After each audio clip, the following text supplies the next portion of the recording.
Morning guys, I'm the Tech Prepper. Hope you're all doing well. Had a viewer asked me to do a freestyle video, so that's what we're doing today. Don't have a real hard plan for a specific video topic, but I am in the Tonto National Forest in my backyard, and really just want to play some radio this morning and do some experiments on the Yaesu FT857D. And I have a couple of APRS digital experiments, a WinLink experiment I want to do on packet, and really just play with the radio, even try out the solar panels and the solar charge controller on that rig. I typically have that connected to my 817, 818, but also wanted to test out the pack again. And this Eberlestock pack still feels fantastic. The one difference I am doing today is I am carrying a very small 22 caliber rifle. It is the Ruger Takedown, and I wanted to bring a full-size bolt action rifle, but just seemed a little big for this first excursion. But I do like the fact that the 1022 does break down and it fits really nicely on the side pouch. I haven't decided if I'm going to do any shooting this morning, but I just wanted to get a sense for the radio gear plus my normal support gear, water, food, 10 essentials, and the rifle, whether I could really even pack out here. And I don't think it's going to be a problem at all. Round trip, we're not going to be doing more than 5 to 5.5 miles today, so everything's good. So yeah, I'll go ahead and trek up to a spot with decent elevation, and we'll start running some experiments. See you up there. All right guys, finally up at my spot, and my first experiment actually was a success. I wanted to see how easy it would be to pack a small rifle onto the Eberlestock Fact Track, and it is fitting nicely. I have the Ruger 1022 Takedown. I did invert it because it does expose the barrel a bit, so that's facing downwards, and then the compression strap is very snugly wrapped around the stock. So experiment number one is a success. Again, freestyle video, feel free to catch me on the next one if this isn't your thing, but I do appreciate anybody else who sticks around. Next, I'm going to go ahead and set up my 857D for digital, and we're going to do a little bit of packet work. All right, guys, I just did my second experiment, and that was setting up my station for digital. And this is basically it right now. It's the Yaesu 857D with the BNC 24 2-meter 440 antenna. And I'm running 20 watts right now, and I've got the radio set on packet on 144.390. And I'm also testing out for the first time the Buddy Pull Power Mini. I typically have this permanently connected to my 818. And then here's the Pi. We're going to do a build on the channel with all of these components and show you that. But what I want to talk about is one of the issues I have with the field operations for APRS. And I know that APRS Droid is fantastic. I am a user of that system. I like it.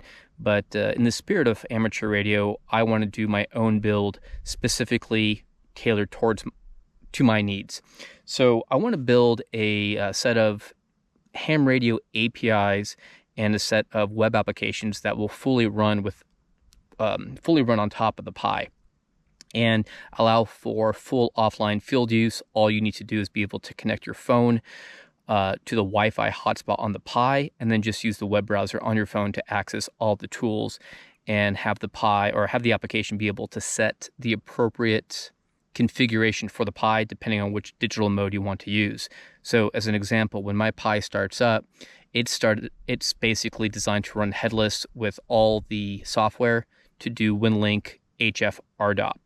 In this case, I wanted to do APRS, and there's a different set of services and also some shared devices that can't be used. So I want to basically have a one-click button to say start kind of APRS mode, start RDOP HF WinLink mode, for example. And I know Jason has these KM4 ACK as part of his build to Pi scripts in that ecosystem, but I'm really looking for a higher level of abstraction because I just want one click for the field. And then I'll overlay what I have on the screen here, but also I want to make the messaging a whole lot simpler to send. So basically I had to pair the phone with the Wi-Fi hotspot, which I have to do anyways, VNC into it. Very small screen to work with on my iPhone 8. I had to stop the RDOT modem, start up Direwolf, and then start up Yak, and then use a very small interface on Yak to beacon my location, send my messages. I sent one out for to see if I can actually be heard out here on 20 watts with this rig, and then also look at the herd stations. So all of that's going to be abstracted into a very simple web interface that gives me the ability to do that very quickly and start up all of those services for me without having to VNC. So hopefully that is something you guys are interested in. It's going to be a project that's going to take quite a bit of my time, so the videos may be less frequent in nature. All right, on to my next experiment. I haven't decided what that is yet, so just want to have some coffee, and let me know if you guys enjoy these freestyle videos, because they could be easier to edit, who knows. But yeah, no agenda today, guys, just out here trying some different experiments. Well, my third experiment of trying to do WinLink packet failed again. I'm just too far out, I think. I don't think it's an issue with my radio. Certainly more power could help. I do have the capability of doing 50 watts on 2 meter, but I can't do it with the antenna I have, and I really don't feel like setting up my Slim Jim J-pole right now. That would be an interesting experiment. If I have time later, maybe I'll try that, but probably not. So yeah, this is why it's real fun to come out here and just really experiment to see what you can actually do. This is a location I typically don't go to, so it's kind of fun to try something new. I think the next experiment I'm going to do is set up my mast and try 20 meters using an antenna from one of my viewers, Malin VE6 VID. It's based on Adam K6 ARK's end-fed half-wave. And what's nice about it is that it doesn't require a feed line. I've never used it before, and I'm going to go ahead and set that up. The other thing to note is I cracked my Soda Beams carbon 6 carbon fiber mast on the base section, right where the threaded end cap goes. And Soda Beams was really great. I want to give them a shout out. I sent them an email, and even though they're in the UK, and I sent an email, I think during like 8 a.m. local time, they responded very quickly to me.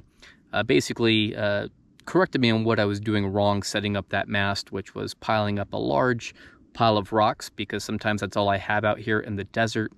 And they also said I needed a larger stake system, which out here in the desert, it's very difficult to set up. But I was able to order a free of charge replacement bottom section. I did have to pay, I think, $25 or thereabouts for international shipping. And it was quick. I was basically able to get it from the moment I opened up the support ticket or the support email. I was able to receive the mast and also that stake system that I ordered within about a week or so. All right, guys, I'm going to go set this up, and we'll get back to playing some more radio. All right, guys, I'm all about honest reviews. Soda Beams did recommend that I purchase their stake system. It basically is a 10-pole stake system that breaks down into 2 pieces. And the challenge that I'm having out here in the Sonoran Desert is that our soil is extremely tough. And as you can see here, just pounding it for the first time with a rock has deformed this. And I saw this at home when I was first testing it out. So I was actually staking it down on the bottom portion, and then there was no way to thread this in. So I'm out 15 bucks. Again, if you're out by me, do not use this. I also had considered taking the rubber cap from the mast, placing it over the top and pounding it in. So for me, it's not going to work. So I'm going to have to go and just use my normal guy system. It is what it is. All right, so we have the end-fed half-wave from Malin connected to the BNC mount on my TPA pack frame. I have it configured in a sloper configuration, and really just improvised very quickly the guy system. I didn't use stakes because this ground is so hard. So I have a MFJ guy ring here with a couple of the S-clip carabiners, and then all I really have done, since there's enough weight here, is wrapped the ends to a handful of rocks on each of the lines. and it's holding up pretty well since it's a fairly lightweight wire. So let's go ahead and pop on 20 meters and let's see what this can do. CQ, CQ, CQ, this is Kilo Tango 1 Romeo Uniform November, operating portable out of the Tonto National Forest, calling CQ, CQ, CQ. The SWR is so flat on this. Receive is actually working pretty well, but not having much luck with anybody hearing my call for CQ. All right, like I said, guys, receive works great on this antenna. I'm not very high up, and I have a lot of mountains in... solid S9 all over the place, as opposed to us guys with Yagi sometimes can be a little stronger. Out here in my area, and as you can tell, the audio is just great. In fact, I had to turn on the attenuator. A couple of the guys were blowing me out, but they're running 700 watts. I was running about 20 on the top end. I just want to take it easy with this antenna. Outside of that, I think I may go ahead and do one more experiment. I'm gonna... Just on, good morning. Hey, good morning to you, Rob. How are you doing? I'm actually out here in the Tonto National Forest. Not quite on a peak. I'm actually at about 750 meters. There's a few hills in the area, but I've been running all kinds of really cool ham radio experiments this morning with the Yaesu 857D running 20 watts on 2 meters. 6S units, Gaston from the Tonto National Forest. I got 6S units, it's loud and clear, over. All right, thanks for the signal report. Yeah, you're booming out here as well. And I'm really surprised that we're able to have this clear of a communication with all the hills in the way. I aim hard, and I put a lot of elbow grease in it. But yeah, I appreciate that. All right, guys. Well, I hope you enjoyed my first freestyle video. It was somewhat random, but let's talk about what we accomplished today. Hopefully it'll give you a sense for the type of real-world training I like to do, and it happens to be a lot of fun for me. First, we did about a 5-mile round trip hike. I'm actually finishing that off right now. And that's part of my kind of what I would call less focused prep areas is your personal health and your ability to basically move a non-trivial distance. So yeah, it was nice to do 5 miles today and get some fresh air. It was also an opportunity to flex again and test out the Eberlestock pack, which is still very new to me. And like I said in previous videos, it is extremely comfortable and something I wish I had purchased 5 years ago, if not going back farther than that. 2, it was also, or 3, it was also nice to be able to test out the 857D on digital in a location where I was a bit higher than my home QTH because I don't have good success with APRS. So on 20 watts, even if I had to go through all of those steps to put the Pi into the APRS mode, I think I was able to send out a beacon and 2 SMS messages using SMS Gate to my number and also to Red Summit RF Charlie, because I did see the acknowledgements. And that was confirmation that I am going to move forward with that project to provide a higher level of abstraction and a very clean field set of tools for the Pi that work off of your phone without VNC. It was also nice to try WinLink on Packet. That didn't work out, but I wasn't surprised, so I'll keep working there. We also tried out the new end-fed half-wave from Malin. The receive quality was fantastic, but unfortunately I was not able to make a contact. So more power, higher up, better band conditions. I'll keep on playing with that antenna. The mass setup worked great today too. Outside of that, I almost gave up and decided to pop up on Simplex and had a great conversation with a local here in Phoenix, N7END, fantastic Elmer, and among other things, he also gave me some tips. So tomorrow I'll be playing with a 2-meter single sideband net out in Tucson, and we'll see how that goes. And I'm going to use George's truck mount from Pactena with 2 of the BNC24 antennas in a horizontal dipole configuration. So that should be fun. Outside of that, it was just kind of a fun day hanging out. I even took an opportunity to take a few shots with the Ruger 1022 Takedown. I normally don't bring a rifle, but since I have this new pack and it does have a place to accommodate one, I thought, why don't we start with a very small packable breakdown rimfire rifle like the 1022. And it was fun. I took a few shots on target, got 2 out of 4, I think. Someone left a water bottle, which I'm packing out now, and took a few shots there.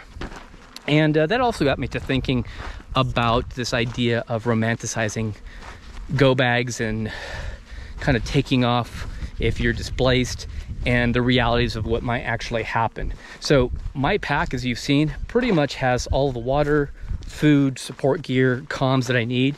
And with this setup, now a 22 rimfire rifle, which isn't the most effective cartridge, but it does allow me to carry 40 rounds easily. The Magpul stock, I can put 3 10-round magazines in the stock, which I had, and then another 10-rounder in the magwell. So with appropriate sight picture, sight or shot placement, it could be effective. And it's lightweight enough where it does complement the overall setup. I will try doing my full-size AR-15 and either a bolt-action rifle, but I think those may be too heavy if you actually had to pack out on foot. If you had the vehicles, no problem. Absolutely throw all that gear in and as much ammunition as you're able to load out. But in general, this was kind of just a random morning I wanted to share with you guys. No real script other than wanting to test out a few things. That's just kind of how I work. I'm not a real big into theory. I just like to go out in the field and try stuff out. All right, guys, I promise I'm signing off. Be strong, be prepared. Hey, I'm the Tech Prepper. Be safe, be strong, and be prepared. Dude, you gotta remember that one.